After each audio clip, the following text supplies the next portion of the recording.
ಈಗಂತೂ ಸ್ವಲ್ಪ ಹೊರಗಡೆ ಹೋಗ್ಬೋದು ತುಂಬ ಸುಸ್ತಾಗ್ಬಿಡುತ್ತೆ. ಯಾಕೆ ಅಂದರೆ ಅಷ್ಟೊಂದು ಬಿಸಿಲಿದೆ. ಆ ಬಿಸಿಲಿಗೆ ನಿಮಗೆ ಟ್ಯಾನ್ ಆಗಲಿ, ಡಾರ್ಕ್ ಸರ್ಕಲ್ಸು, ಮಾರ್ಕ್ಸ್ ಎಲ್ಲ ಜಾಸ್ತಿ ಉಳ್ಕೊಳ್ಳುತ್ತೆ. ಹಾಯ್, ನಾನೊಂದು ನಿಮಗೆ ಇವತ್ತು ಒಂದು ಸೋಪ್ ಬಗ್ಗೆ ರಿವ್ಯೂ ಕೊಡ್ತಾ ಇದ್ದೀನಿ. ಅದೇ ಯಾವುದು ಅಂತ ಅಂದರೆ ಘರ್ ಸೋಪ್. ಸೊ ನೀವೆಲ್ಲ ನೋಡ್ತಾ ಇದ್ದೀರಾ ಘರ್ ಸೋಪ್ ಬಗ್ಗೆ ಇನ್ಸ್ಟಾಗ್ರಾಮಲ್ಲಿ, ಫೇಸ್ಬುಕ್ಕಲ್ಲಿ ಎಲ್ಲ ಕಡೆನೂ ಬರ್ತಾ ಇದೆ. ಸೊ ನಾನು ಇದನ್ನು ರಿವ್ಯೂ ಥರ ಕೊಡ್ತಿದ್ದೀನಿ, ಪ್ಲಸ್ ಎಕ್ಸ್ಪೀರಿಯನ್ಸ್ ಆಗಿ ಹೇಳ್ತಿದ್ದೀನಿ. ನಾನು ಒಂದು ಸೋಪ್ ಯೂಸ್ ಮಾಡಿದೆ, ನನಗೆ ಎಷ್ಟೋ ಡಾರ್ಕ್ ಸರ್ಕಲ್ಸ್ ಎಲ್ಲ ಕಮ್ಮಿ ಆಯಿತು. ಸೊ ನೀವು ಯೂಸ್ ಮಾಡಿ. ಇದು ಯಾವುದು ಪ್ರಮೋಷನ್ ವಿಡಿಯೋ ಅಲ್ಲ. ಸೊ ಒನ್ ಟೈಮ್ ಯೂಸ್ ಮಾಡಿ ನೋಡಿ. ಇದರಲ್ಲಿ ಹಾಫ್ ಪಾರ್ಟ್ ಸ್ಕ್ರಬ್ ಇರುತ್ತೆ, ಹಾಫ್ ಪಾರ್ಟ್ ಸೋಪ್ ಇರುತ್ತೆ. ನಿಮಗೆ ಡೂಪ್ಲಿಕೇಟ್ ಆದರೆ ಇದು ಓಪನ್ ಆಗುತ್ತೆ. ಸೊ ಇದು ಒರಿಜಿನಲ್ ನೋಡಿ. ಆ ಲಿಂಕಲ್ಲಿ ಬೇಕಾದ್ರೆ ನಿಮ್ಗೆ ಬೇಕು ಅಂದರೆ ಕಮೆಂಟ್ ಮಾಡಿ, ಆ ಲಿಂಕ್ ಶೇರ್ ಮಾಡ್ತೀನಿ.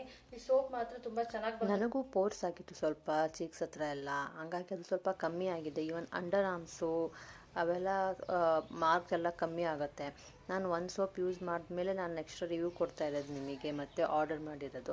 ಸೊ ನಾನು ಮತ್ತೆ 3 ಸೋಪ್ ಆರ್ಡರ್ ಮಾಡಿದ್ದೀನಿ. ಸೊ ನಮ್ಮ ಫ್ಯಾಮಿಲಿಯೆಲ್ಲ ಘರ್ ಸೋಪೇ ಯೂಸ್ ಮಾಡ್ತಿದ್ದಾರೆ. ಅದು ಒಂಥರ ಆಯುರ್ವೇದಿಕ್ಕು, ಆಮೇಲೆ ತುಂಬ ಒಳ್ಳೆಯದು. ನೀವು ಯೂಸ್ ಮಾಡ್ತಿದ್ದೀರಾ ಅಂತ ನನಗೆ ಕಮೆಂಟ್ ಮಾಡಿ. ಬಾಯ್.